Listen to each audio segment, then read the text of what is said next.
Thank you, Madam Chairperson. And I think it's important for us to have this discussion in light of the upcoming ILO Convention on domestic workers, and I believe we should in this House commend the ILO for its excellent work.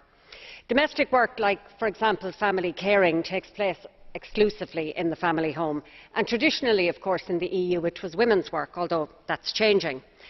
Also, migrants and persons from more marginalised communities are more likely to work in a domestic situation, and as the value of domestic work is not included in our GDP calculations, so I suppose for this and other reasons domestic work is very often invisible and certainly undervalued.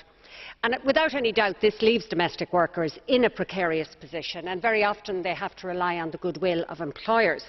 This is simply not acceptable, and as we say in the resolution, it leaves domestic workers more likely to face discrimination, and indeed multiple discrimination. The importance of this convention is that it will provide legal recognition of domestic work as work, and following on from that, domestic workers should be in a stronger position to exercise their rights. I think it is crucial that domestic workers have a right to core labour standards, and that of course includes access to social security, health and safety protection, maternity protection and provisions on working and rest time.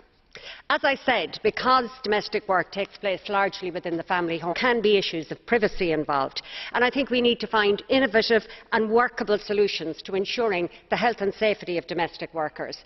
And I think in the overall context we also need to ensure that their rights are fully respected.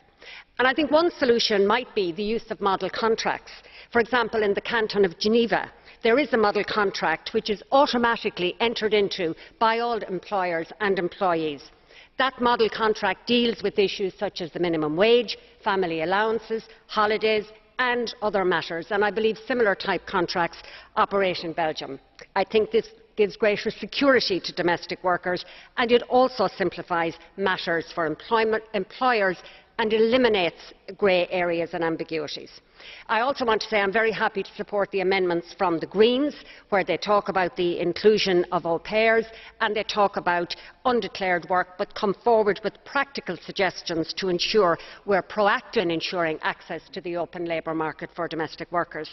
Finally, I want to support the author of the resolution, Ms Berès, when she says that the European Union should lead the way on improving conditions for domestic workers. And also, finally, Commissioner, I was interested in your words on occupational safety and health, and even though you do not foresee extending the directive, I think your comments leave some doors open. I think that might allow us some flexibility in ensuring better health and safety conditions for domestic workers.